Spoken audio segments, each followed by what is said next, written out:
Hi, and welcome to the next lesson in Invading the Future. So we've covered in quite some detail for a specific problem statement, how we can define our invasion plan and how we can iterate our way through that. And we've also spoken about, as we are invading a specific future, MVP1, how we can set up organizational memory so that we're best prepared for invading the next future on the specific aspect of the platform, MVP2. But when we talked about intelligence, and specifically customer intelligence, we were able to identify most likely a broad range of problem definitions. So which one should we tackle, or should we tackle all of them together? Well, as we saw from military strategy and tactics, mass of force and economy of force are absolutely critical. If we attack across the 10,000 border with our 10,000 men, the enemy will definitely kill us. So we need to use our intelligence and our ability and our knowledge to be able to identify where are we going to concentrate the mass of our force right now for the greatest possible impact as we're invading the future.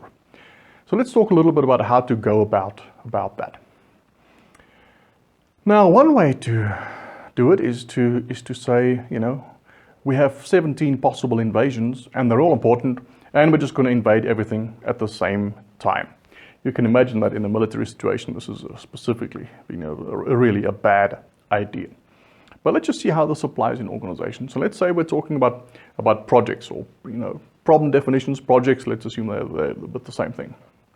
So how we're going to do this is we're going to say, imagine that every invasion of the future, every project, takes 1 unit of time and delivers 1 unit of business value. Okay, 1 unit of value to the organization.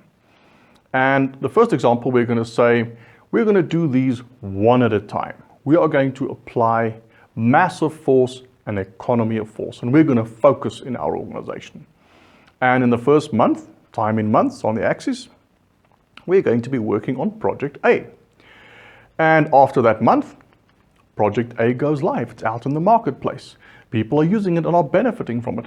Fantastic. We've added 1 unit of business value to society and our organization. And as soon as Project A has gone live, we've done the first invasion, we can now focus on the second one. And that is in the second month. We're working on Project B now. Now, after this second month, Project A is still out there. It is still delivering value to society, still part of our platform. So it's still delivering value. But now we add Project B. Fantastic. And of course, now we can work on Project C in the third month. But Project A and B are still out there. They're still part of our global production, distribution, and service platform. So they're still adding value. But now we're adding Project C. So in a time period of 1, 2, 3, 4 months, 4 time periods, we have added 1, 2, 3, 4, 5, 6 units of value to our business and society.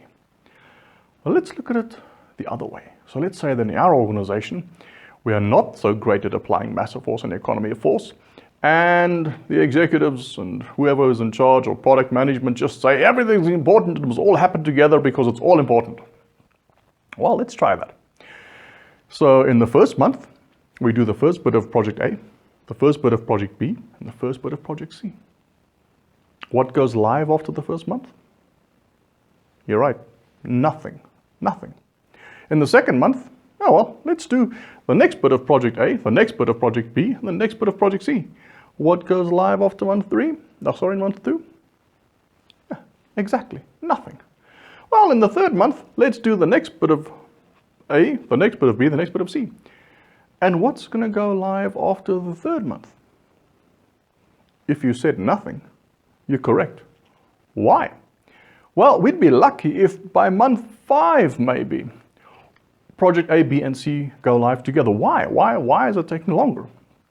Well, because of multiplexing cost.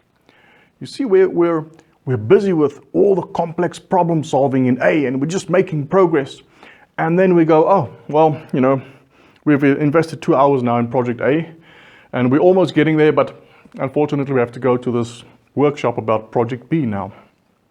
So great. And just as you're making great progress with B, well, we have to stop now and we need to go and make we need to go invade this other future now. And it's crazy. People are walking between different meeting rooms and workshops and just organizers, teams, and it's crazy the amount of multiplexing if you're trying to fight multiple battles at the same time. Not only that,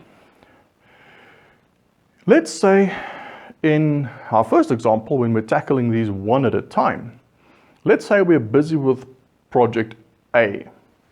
And then while we're busy with it, we decide, you know what, we don't want to do project B next. We would actually prefer to do project C. Well, the cost of changing is very low because you haven't really started with B yet. So let's just don't do B and let's start C. Great stuff. You're giving yourselves maneuverability, options to change what's going on. In the second approach of doing everything at the same time, let's say in the second month or the third month you said, you know what, we're deciding that C is not so critical anymore, we'd like to stop that and we'd like to move across to doing E. Well, this is now a whole different kettle of fish because you have had folks changing your platform as if C was going to go live. So if it's now not going to go live anymore and suddenly they need to go and do E, well, they need to somehow remove C or shut it down so that it doesn't interfere with a live platform when E eventually goes live. It's chaos. It's really difficult now to change your mind. So you're creating fewer options for yourself. The more you have on the go at the same time, the less adaptive you become, the less maneuverable you become, and you're losing agility inside of your organization. You're losing maneuverability. Not only that, let's say conditions might change. Maybe you're busy with A in the second approach, doing everything at the same time. Maybe conditions change. And because everything is on the go at the same time, it's difficult for you now to change what you're doing in terms of A because you've progressed halfway and now you need to change your mind. Stale requirements, stale invasion plan. It's difficult to adapt to reality, what's going on around you, because you're trying to tackle too many things at once. So another aspect which makes this difficult is not identifying minimal viable products well. So if the organization is not good at getting knowledgeable decision makers into rooms and having very robust discussions about what is the minimum we can take live at this point in time, what's the smallest change we can make to our platform at this point in time to provide maximum value in shortest amount of time. If we don't do that, we're going to have these bloated things where inside each one of them, there is something that is urgent, critical, that can really add value to the organization. But because that little core is part of a bloated, bigger project, which is not really an MVP at all, the organization finds it incredibly difficult to go, let's do A before B before C. Because all these things are too bloated, they're too large, but inside of them of each of them is an MVP that is critical. And the organization finds itself incapable of saying do A first and then do B and then do C. Because the burning MVPs inside each of them, it's too painful. So it tries to do all of them just to try and make some kind of a deal with the situation. What it rather should do is make sure that each of these project A, Bs, and Cs, that you take away everything that is not absolutely necessary now, so that each of them is a minimal viable product that is necessary right now. And if that's the case, if they're all these smaller minimal viable products, then the organization is much more able to say, let's do this one before that one, before that one. There isn't so much pain in terms of having to wait for a big bloated A to complete before trying to get to the urgent thing inside B.